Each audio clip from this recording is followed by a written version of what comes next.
AU 950 Italy 18K 18K GB 18K GF အကြောင်းကိုကွက်ကွက်ပြပြသိထားပြီလားရွှေဗီတွေမှာဆိုရင် AU 950 Italy 18K အပြင် 18K GB 18K GF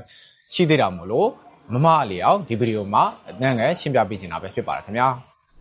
AU 950 Italy 18K AU 950 Italy 18K မှာဆိုရင်ရွှေပေါင်းမှုနှုန်း85ရာခိုင်နှုန်းအခြားတတူ25ရာခိုင်နှုန်းနဲ့ရောစာပြီးပြုလုပ်ထားတဲ့ solid ကိုရွှေအထည်ကိုခေါ်တာပဲဖြစ်ပါတယ်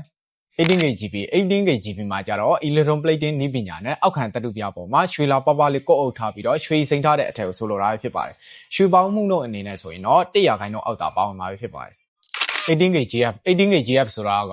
အောက်ခံတတုပြပေါ်မှာရွှေလာပပလေးဖိကပ်ပြီးတော့ရွှေဖြစ်အထည်ကိုဆိုလိုတာဖြစ်ပါတယ် GP နဲ့မတူတဲ့အချက်ကတော့ရွှေပေါင်းမှုနှုန်းအနည်းဆုံး900ရာခိုင်နှုန်းကနေ1000ရာခိုင်နှုန်းပါပြီးတော့ရွှေလာပိုထူသွားတာပဲဖြစ်ပါတယ်ခင်ဗျာဒါဆိုရင်တော့ AU 950 Italy 18K